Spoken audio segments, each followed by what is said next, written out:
Bonsoir et merci de votre fidélité. Il est tout juste 19h sur Al-Oula, c'est l'heure du journal. Nous vous proposons à présent les principaux titres. Covid-19, 73 nouveaux cas confirmés ces dernières 24 heures, 8224 au total. Aucun décès n'est à déplorer et 49 nouvelles rémissions. Seules 16 personnes se trouvent actuellement en réanimation ou en soins intensifs. 7 juin, journée mondiale de la sécurité sanitaire. Dans ce journal, sur les chaînes de production de nos aliments, un reportage à suivre à Mohammedia.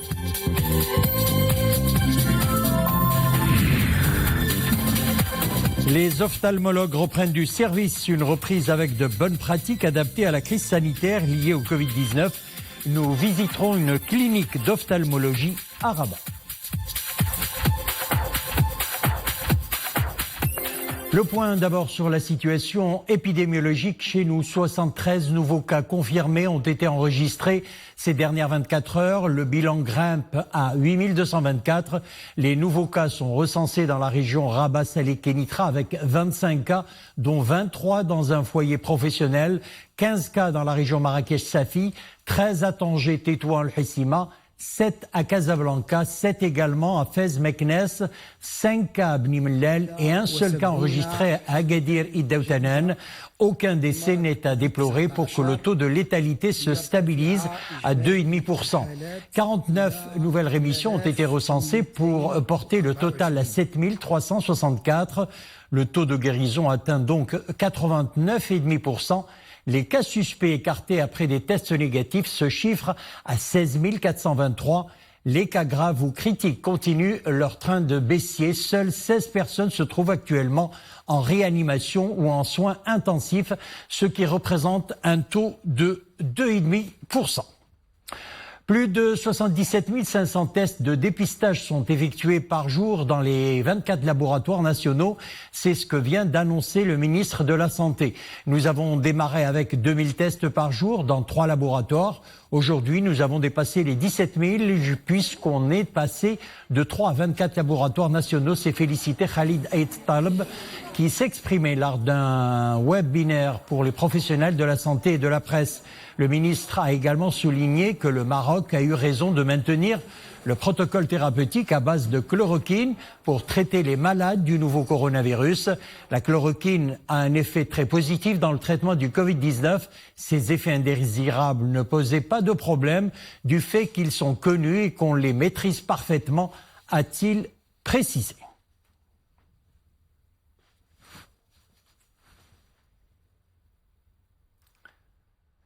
Le 7 juin, c'est la journée mondiale de la sécurité sanitaire des aliments. En cette journée, l'ONSA redouble d'efforts pour passer à la loupe les chaînes de production de nos aliments. Des équipes sont dépêchées dans différentes unités de production pour contrôler et veiller à la bonne application des règles de la sécurité sanitaire des aliments. Reportage à Mohammedia, Leila Asli, Soufiane Ibrahimi et Oumaïm Rabli. Pour les inspecteurs de l'ONSA, la journée s'annonce chargée. Au programme, une tournée dans les usines de la Cité des Fleurs. Première escale, une fabrique de glace. Toute la chaîne de production sera passée au crible. Origine des produits, vérification de la qualité des emballages et enfin, date de péremption. Bref, rien n'échappe à l'œil affûté de ces limiers de la qualité de consommation.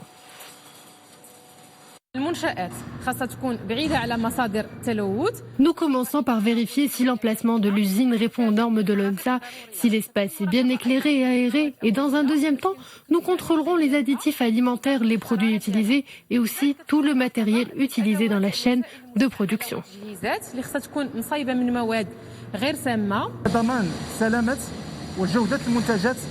Nous sommes là aujourd'hui pour nous assurer que les produits de l'usine sont de bonne qualité et qu'il n'existe aucun risque alimentaire pouvant nuire à la santé des consommateurs. Ne rien laisser au hasard, c'est la mission attribuée à ces inspecteurs. Leur visite coïncide justement avec la reprise de l'activité de cette unité de production où de nouvelles mesures voient le jour. Nos employés sont tous formés et sensibilisés au respect des normes de la sécurité sanitaire des aliments. Désormais, pour éviter tout risque de contamination au Covid-19, nous les sensibilisons également à l'impératif d'une bonne application des règles sanitaires. En plus de cela, ils sont tous sous suivi médical. De la fourche à la fourchette, l'ONSA intervient pour sensibiliser tous les acteurs de la chaîne de production alimentaire. Le but, faire adopter les bonnes pratiques pour les agriculteurs, éleveurs et industriels, car comme dit l'adage, notre santé est dans l'assiette. Après une fermeture de près de 3 mois, cafés et restaurants reprennent du service. Jusqu'à nouvel ordre, seuls les services de livraison et commande à emporter sont autorisés. Entre les clients et le personnel, les mesures d'hygiène et de distanciation doivent être strictement respectées. Un protocole sanitaire est mis en place. Nous verrons comment dans ce reportage à Fès, Mustafa Zahiri et Maneb. Marquage au sol, mesures de température et désinfection des mains. Combien d'autres cafés et restaurants, ces gestes sont désormais incontournables pour pouvoir y accéder. Des mesures anti-Covid-19 valables pour tous les clients qui souhaitent bénéficier du service à emporter ou de livraison à domicile.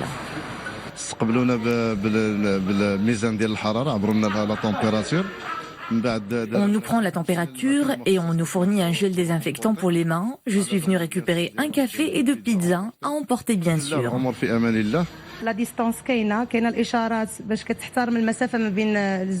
Il y a vraiment tout ce qu'il faut, le respect de la bonne distance entre les clients, l'appareil de mesure de température et les solutions hydroalcooliques.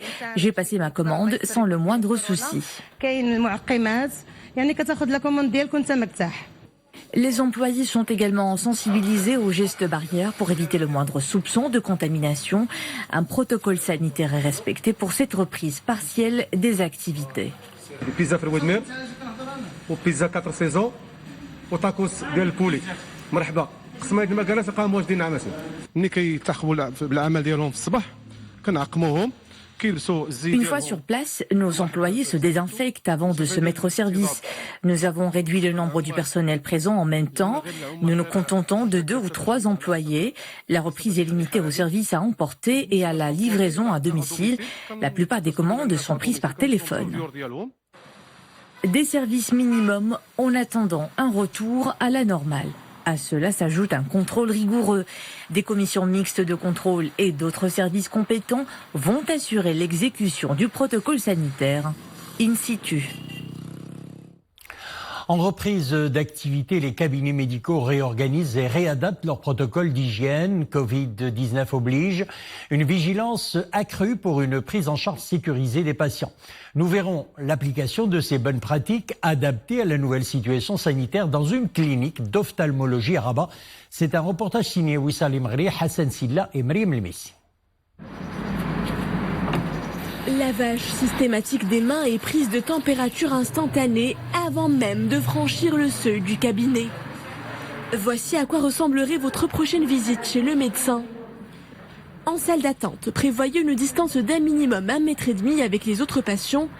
Adopter ces nouveaux comportements et en faire un réflexe, c'est l'appel émis par les cliniques et cabinets d'ophtalmologie à l'ère de la crise sanitaire.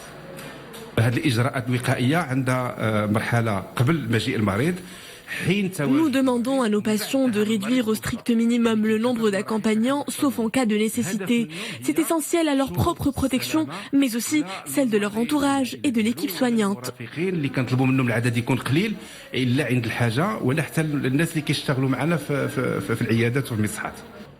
Pendant plus de 2 mois, seules les consultations urgentes étaient assurées. Aujourd'hui, les cabinets d'ophtalmologie optent pour une totale réorganisation de leur protocole de soins. Consultations et chirurgie, les prestations médicales sont prodiguées en parfaite conformité avec les recommandations des sociétés savantes marocaines. La reprise a été faite en respectant l'ensemble des mesures de sécurité, comme vous avez vu tout à l'heure, le lavage systématique des mains, l'accès à la clinique par petits groupes, en mesurant systématiquement la température avant tout accès à la clinique. Les chambres et le bloc opératoire, il est stérilisé après chaque passage d'un patient. Organe bien précieux, l'œil peut être une porte d'entrée du virus dans l'organisme. Pour éviter la contamination par voie oculaire, il va donc falloir ouvrir l'œil et le bon. Dans le monde, le Covid-19 a tué plus de 400 000 personnes. Près de 7 millions de cas ont été confirmés.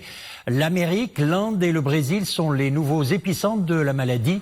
En Afrique, le Covid-19 a fait jusqu'à présent 5063 morts sur 183 760 cas confirmés. En Chine, 6 nouveaux cas de contamination sont enregistrés. L'Europe se déconfine petit à petit. En Suède, un des rares pays à ne pas avoir choisi l'option du confinement, le pays enregistre plus de 4000 morts. La Suède reconnaît d'ailleurs s'être trompée dans le choix de ne pas avoir confiné sa population.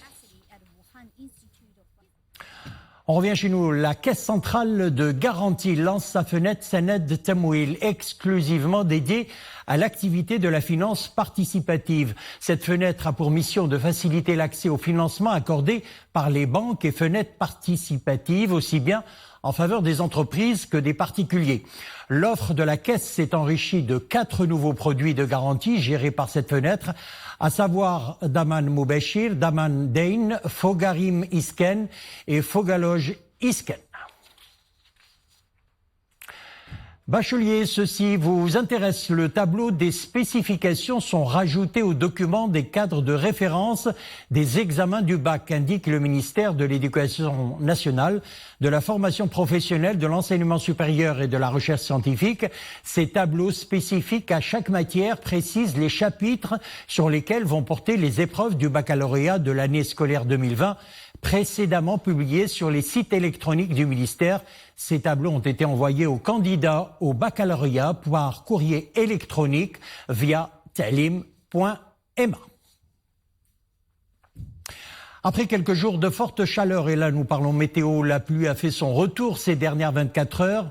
Entre 6 heures du matin hier et aujourd'hui, 6 heures, il est tombé 25 mm à Chefchaouen, 14 à Al-Husima, 11 mm à Safi, 9 à Tétouan, 8 mm à Fès, 3 à Ifrane, Rabat, Salé, Stat, Meknes, Taourir et Teza 2 mm, Sidi Slimane, Tanger, Kenitra, Kazan, Far, Rachidia, Gelmim, moins d'1 mm.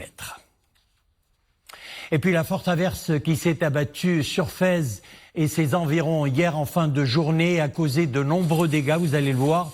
Ces brèves averses accompagnées de vent et de grêlons, diamètre supérieur à 5 mm, se mêlant à la pluie sont des giboulées.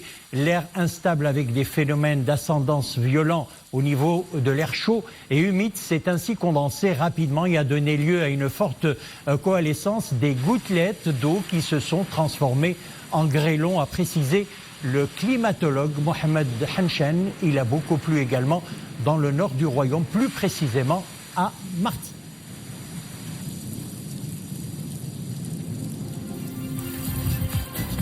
Voilà la météo, vous en saurez un peu plus après l'édition principale de 21h. Excellente soirée et à demain.